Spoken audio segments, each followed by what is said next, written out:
from the News Channel 5 network. This is SportsLine.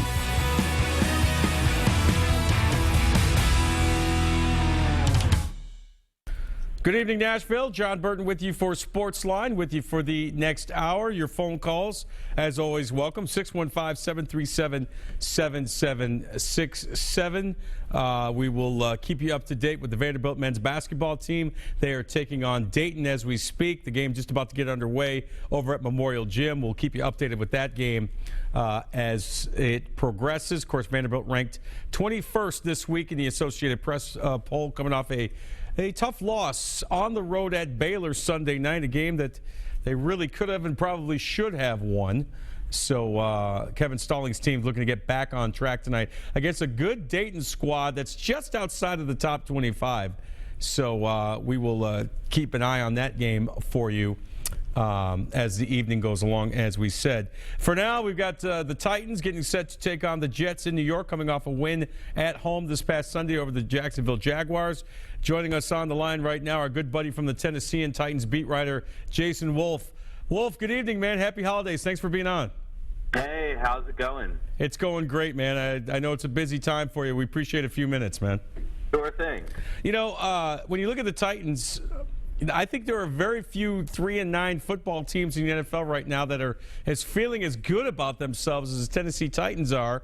Coming off a win over Jacksonville, and look, it wasn't an artistic masterpiece. The defense gave up a lot of points. Offense turned the ball over a couple of times, but in the end, they were able to make the plays to finish the game, something we haven't seen a lot from this team. And you know as well as I do, covering sports as long as you have, most teams will say until we do something, we don't know that we can do it. They actually did it. And so there's a little bit of momentum, I feel, going into the last month of the season. How about you? Yeah, man. I mean, everybody's happy after a win, right? Right. They've been banging on that door for some time now, and really that game went along the same lines as so many others this season. You know, they hung around, they hung in it. There was a turnover in the fourth quarter that could have cost them, and in fact did cost them the lead this time. But what we saw this week that we hadn't really seen as much before was Marcus Mariota take over the game and do it with his legs. And when you have a talent like him on your team, a young guy who you know is getting better, I mean, it's easy to believe in him. Jason Wolf, our guest from the Tennessean. And one of the things that I noticed on Sunday, Jason, was on that spectacular 87-yard touchdown run by Marcus Mariota, longest run in the NFL so far this year, the fact that there were so many guys, the other 10 guys seemed like they were doing all they could to get him into the end zone. Dorial Green-Beckham with a nice block, Kendall Wright with a nice block downfield. I think it speaks to a couple of things. Number one, they really like Marcus Mariota, and he's really become the leader of this football team. And number two, you don't see that from a lot of 2-9 football teams, so the effort and the want to is still there for this football team. You know, and those blocks you talk about were a good 70 yards down the field, too. These weren't blocks within like 10, 15 yards to spring a guy into the secondary. These are way the heck down the field. And so that's saying something even more. Yeah, they love Marcus. It's hard not to like a guy like Marcus Mariota playing for him. I mean, this is a guy who shoulders all the blame all the time, whether or not it's deserved, and generally it's not. You know, entirely on him. You know, he comes to bat for his teammates. I don't know what more you can want out of him. That he has all of the ability in the world. And you know, when he was injured early in this season against the Dolphins, I don't know. Like, the players were really upset by the late hit that ended up, you know, giving him a knee injury and costing him a couple of weeks. Mm-hmm. But you know, they were genuinely upset. You know, this is a guy who is fighting for them, who is the future of this franchise. If the Titans are going to do anything in the years to come, it's going to be with Marcus Mariota leading the way. And beyond Mariota, they also care, I think, about the future of Mike Mularkey. Mm-hmm. He appeals to them very much. He's somewhat of a player's coach. He didn't radically change the dynamic when Ken Wisenhunt was fired. You know, you think about it, all of the coaches basically remained in place. They just had a different voice to listen to and somebody who was willing to make changes. And kind of defer to the veterans, so to speak, pulled the captaincy from Taylor Lewan. And if you hear Lewan talk about that today, he actually got more respect for Mike Mularkey for doing that. So I think you have the two factors in play. You have Marcus Mariota and you have Mike Mularkey, and these guys are still fighting for those two, as well as their own futures.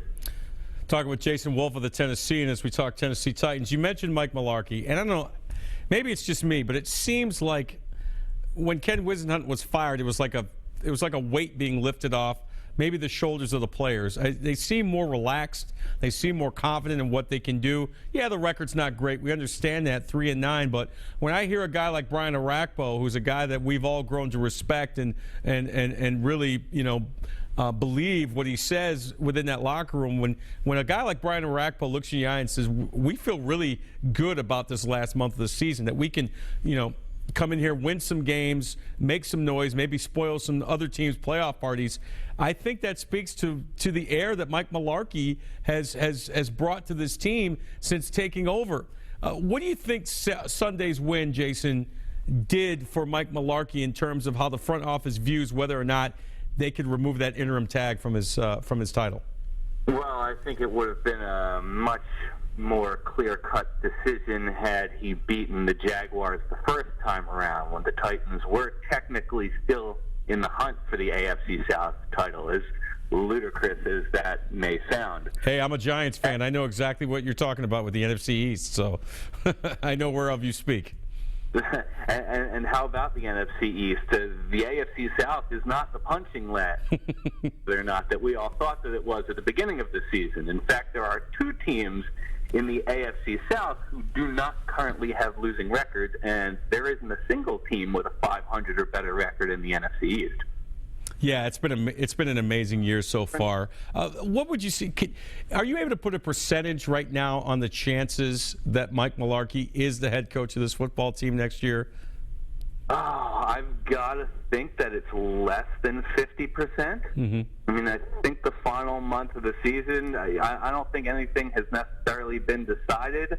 But again, that first loss to the Jaguars really damaged the Titans' hopes for the rest of the season, and I think Mularkey's chances of coming back next year. You mentioned, how it seemed like a weight had been lifted when he was named interim coach. I think it was definitely a wake-up call to these guys. Sure. Whisenhunt was 3-20 since the start of last season. They ended last year on a 10-game skid.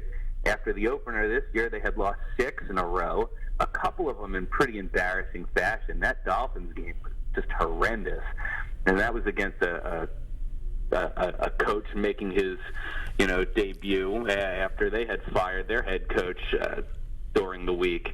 And so I think it really kind of shook this team into thinking, okay, well, changes can and will be made, and sometimes a little earlier than we might have been thinking. And so I think that had an effect on the team as it stands now as well.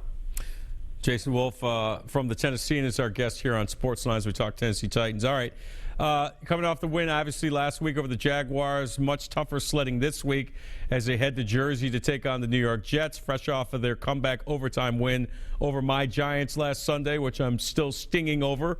But when you look at what Todd Bowles has done with this football team, Ryan Fitzpatrick, for the most part, taking care of the football. He's got some nice weapons in Brandon Marshall and some of the receivers there. Chris Ivory is an outstanding running back, a very physical, punishing running back. And on defense, they're getting it done, too. Number 1 versus the rush in the NFL, a tall task for the Two-Tone Blue this week. Yeah, absolutely. Eric Decker's the other wide receiver, by the way. It just slipped my mind. Sorry. Go ahead. It's kind of funny to think about here, the Titans coming off their best day running the football in about 6 years. And what do they get? A road game against the top-rated rushing defense in the NFL. You mentioned Fitzpatrick and Bowles. Bowles has done a remarkable job this season when you think back to the way the Jets year began in training camp with Geno Smith getting slugged and breaking his jaw, and people saying, oh, well, that's so Jets. Well, here the Jets are in position for a playoff spot in the AFC. which is not easy to do, especially in the division that they're in. They're going up against the Patriots twice every year. The Bills were supposed to be much improved this year, and in many respects have been. It's not going to be an easy day for the Titans. Brandon Marshall coming off AFC Offensive Player of the Week, which to me was kind of strange. I mean, not to say he didn't have a great day, 12 passes for $131 and a score, but look at so many other performances around the NFL last week. Marcus Mariota, I know, has won the award twice, did something that has never before happened in the NFL, in the history of the league. With right. 250 plus passing yards, 3 passing touchdowns, more than 100 yards on the ground. The league has never seen a performance like that before. But Brandon Marshall is a tremendous threat. He's got 10 touchdown catches this season. The Titans wide receivers combined don't have that many. So, and we know that the Titans' pass defense, while their ranking is still, up there in terms of yards allowed, they haven't been great lately. McCourty has missed almost the whole season. They've had so many injuries, and now when they're as healthy as they have been for the most part, you've got, B.W. Webb, a former practice squad guy, getting significant playing time. Blake Bortles threw 5 touchdowns against them last week. Yeah. This isn't going to be easy. I mean, Fitzpatrick threw 6 touchdowns in the game against this defense last season. Yeah, I was there for that game. It was pretty amazing to watch. We were all looking at each other in the press box, wondering if this was really happening. I want to switch gears a little bit, Jason, and talk about Delaney Walker. I think he's had an outstanding season. I don't have his stats in front of me, but he seems to be having a Pro Bowl-worthy season. Now, we all know the Pro Bowl, the actual game, isn't much to talk about, but being selected and being voted in still means a lot to these players. And Delaney, to his credit, admitted it would be a great honor to be elected to the Pro Bowl. I think he's worthy of going. How about you? Well, Delaney is also resigned to the fact that he's not going to go to the Pro Bowl, and it has nothing to do with his numbers. I mean, here's a guy who, okay, the Titans are not a great team, but he's leading this team in catches, in receiving yards, in touchdowns. He has been the rock on this offense. I mean, Marcus Mariota's primary weapon, his go-to guy. Just the Titans aren't very good. Not only does Delaney Walker, by the way, lead the Titans in receptions, he leads all NFL tight ends in receptions this season. I was not aware of that. About 800 yards. So, I mean, this is a true weapon. In a league full of tight ends who, aren't very well known necessarily. There's only one Gronk. Right. There's only one Jimmy Graham. Graham's out for the season. Olsen in Carolina is a great tight end. There aren't very many great tight ends in this league.